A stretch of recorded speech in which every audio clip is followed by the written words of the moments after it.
Selamat pagi, Prof. Pagi. Ini ada hal yang menarik ketika saya membaca pemikiran Lawrence Lessig, apa yang terjadi di Amerika pada tahun 2011 itu sepertinya kok mirip dengan di Indonesia, Prof. Ya, Lessig di situ mengatakan bahwa sistem politik Amerika sudah terkooptasi oleh kepentingan khusus dan uang politik, money politik ya, Prof ya. Nah, pada gilirannya itu menghambat kemampuan pemerintah untuk bertindak demi kepentingan publik. Nah, kesamaan situasi ini sepertinya juga di Indonesia terjadi kooptasi kepentingan khusus dan politik uang nih, Prof. Nah, bagaimana sudut pandang Lejik itu membahas atau menggambarkan pengaruh uang dalam politik, dalam prinsip-prinsip demokrasi yang kita lihat dalam bentuk representasi politik dalam hal ini pemilu, Prof. ya begini, Lessig itu sebenarnya memang dia lebih banyak membahas tentang tentang masalah yang dibicarakan itu korupsi sebenarnya lebih pada dunia pengadilan ya. Hmm. Jadi bukan berarti mengabaikan yang lain, tapi memang dia lebih banyak memfokuskan tentang korupsi itu di dunia pengadilan. Jadi misalnya korupsi di dalam katakanlah lingkungan pengadilan, misalnya tentang korupsi hakim, jaksa, panitera segala macam itu sebenarnya menjadi fokus dia karena yang semestinya diharapkan kan dunia pengadilan itu sebenarnya dunia yang mencoba membersihkan ya permasalahan seperti itu.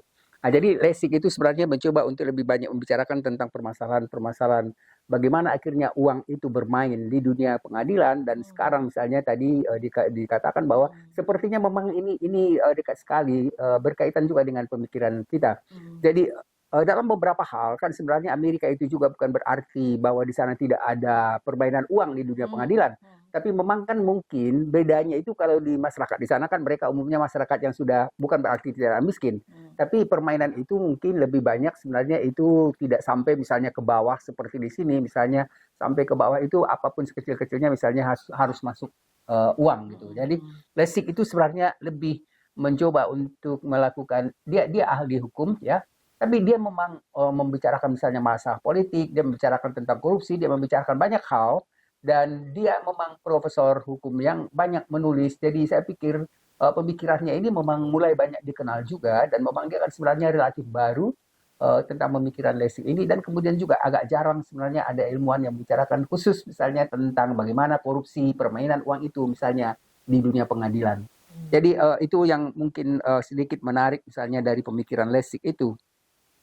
Apakah ada langkah solutif, Prof, yang ditawarkannya untuk menghentikan korupsi politik uang itu, Prof? Sebenarnya kan memang ini problem yang sebenarnya tidak mudah ya untuk bisa dihilangkan, tapi dia sebenarnya dalam upaya juga untuk bisa menghilangkan korupsi itu, misalnya bagaimana misalnya supaya bisa dilakukan, misalnya beberapa sebenarnya hampir semua mengatasi itu kan mereka selalu bertindak pada tahap awal itu. Bagaimana misalnya pendidikan melakukan apa itu, bagaimana misalnya misalnya supaya aspek-aspek yang sifatnya korupsi itu bisa dihilangkan dengan menggunakan hukum secara lebih ketat ya, transparansi. Kemudian misalnya juga membicarakan bagaimana misalnya kita mencoba untuk menghilangkan kebiasaan secara struktural untuk bisa melakukan korupsi itu dan berbagai macam upaya-upaya yang lain. Tapi memang saya pikir juga tidak terlalu mudah sebenarnya untuk bisa menghilangkan itu ya.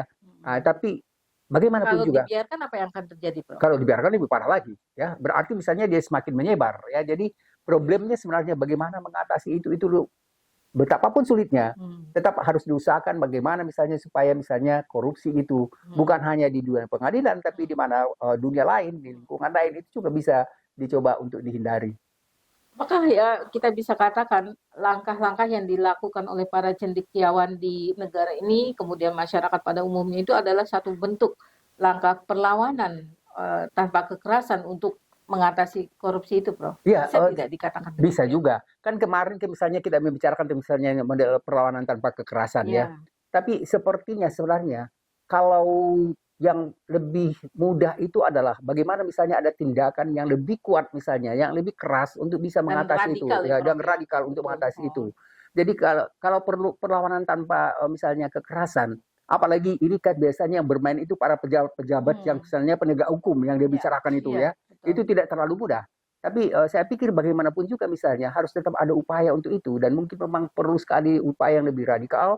Bagaimana misalnya suatu lembaga itu diupayakan misalnya ada peraturan hukum yang ketat untuk bisa misalnya memberikan tindakan pada pelanggaran-pelanggaran atau pelaku korupsi di dunia pengadilan itu. Ya. Apakah tidak ada campur tangan media dalam hal ini atau pembiaran, entah apa segala macamnya itu, Prof, yang terjadi? Sebenarnya begini ya, kalau dalam semestinya ya media itu memang mestinya itu harus sebenarnya berupaya untuk bisa menyingkap ya, netral ya, harusnya netral ya paling kan? tidak itu ya. Tapi yang kan? repot itu sebenarnya kalau misalnya yang media-media itu dikuasai seperti kemarin kita membicarakan tentang media itu kan misalnya berada biasanya di kelompok tangan pihak itu tertentu yang mereka misalnya juga misalnya banyak melakukan mungkin ya mencoba untuk misalnya kekuasaan yang sifatnya menyembunyikan apa itu karena mungkin juga ada keterlibatan mereka dengan kondisi seperti itu. Jadi saya pikir memang tidak juga mudah mengharapkan misalnya kalau hanya misalnya dari media terutama sekali media yang sifatnya dominan itu bisa mencoba untuk melakukan apa. Di Indonesia sebenarnya sekarang itu kelihatannya banyak sekali atau paling tidak itu Tempo itu sering sekali berada di depan untuk membicarakan tentang permasalahan-permasalahan korupsi di Indonesia ini atau misalnya penyalahgunaan kekuasaan. Kompas sudah tidak lagi, Prof. Kompas sudah tidak lagi. Kompas itu jinak sekali. Jadi sekarang justru kecenderungannya itu untuk mendukung terus ya pemerintah. Jadi kalau sekarang yang keras, yang ketat, yang saya pikir tetap setia pada jalurnya itu adalah Tempo. Betul, ya. Jadi sekarang banyak sekali misalnya masalah korupsi itu mulanya awalnya itu ya bersumber dari berita Tempo. Ya. Jadi saya pikir Tempo ini sekarang banyak sekali kita juga banyak sekali mendapatkan informasi tentang korupsi itu justru dari Tempo. Tempo, iya betul ya. Ternyata memang dominasi uang itu dalam perpolitikan itu luar biasa kuat dan pengaruhnya ya, Prof. Di situ ya. Coba aja sekarang misalnya kita lihat ya. Mahasiswa demonstrasi karena uang. Iya. Semua karena uang. Betul, karena memang kan uang sedikit rakyat pun memilih berarti. Karena uang. Iya. Semua uang. Ya, jadi memang yang paling penting sebenarnya mestinya upaya yang pertama itu ya tidak bisa hanya model memberikan penyadaran pada masyarakat, tapi yang sebenarnya bagaimana upaya untuk bisa meningkatkan kesejahteraan mereka. Ya itu yang paling penting. Jadi kebijakan untuk bisa misalnya menegakkan kesetaraan, meningkatkan misalnya pemahaman hal-hal. Tapi kalau misalnya kita sendiri untuk keperluan sehari-hari aja kurang ya, tidak terpenuhi, berarti kan tidak mungkin akhirnya walaupun dengan terpaksa ya misalnya ikut kampanye hanya dengan uang 50.000 ya itu sudah beramai-ramai pergi. Jadi problemnya sebenarnya itu bagaimana misalnya mengatasi kemiskinan itu, dan itu sebenarnya salah satu hal juga menjadi penting. Jadi kalau misalnya kita coba baca misalnya bagaimana misalnya tentang tadi kita bicarakan sebelumnya itu misalnya tentang masalah kesetaraan global itu juga sebenarnya masuk. Yang pertama itu bagaimana misalnya ketidakadilan, kesenjangan ekonomi itu harus menjadi bahan pikiran secara global, secara internasional. Ya, tapi kalau kita berpikir radikal, Prof, seperti lalu bisa tidak kita katakan kita harus melakukan sebuah anarki di sini ya kan? Ya, begini, anarki ada satu pemikir, saya coba ingat dulu, ada anarki itu sebenarnya ada anarki salah seorang ilmuwan yang mengatakan anarki itu tidak seperti apa yang dikemukakan orang ya. Jadi dia mengatakan justru anarki itu sebenarnya hal yang positif ya. Jadi saya pikir nanti kita bisa bicarakan satu saat tentang masalah anarki ini karena dia membukakan bentuk anarki yang menurut dia sebenarnya itu adalah satu bentuk kebebasan ya. Bentuk kesetaraan, bentuk kesebasan, kesetaraan. Jadi itu sebenarnya perlu kita pahami apa sebenarnya yang dia maksud itu dengan anarki, tapi anarki yang bukan misalnya kekacauan, ya, bukan kekerasan, bukan kekacauan, tapi adalah model kesetaraan. Ya, jadi saya pikir kita bisa diskusikan pada itu lain kesempatan. kesempatan. Baik, terima kasih, Prof. Sama-sama.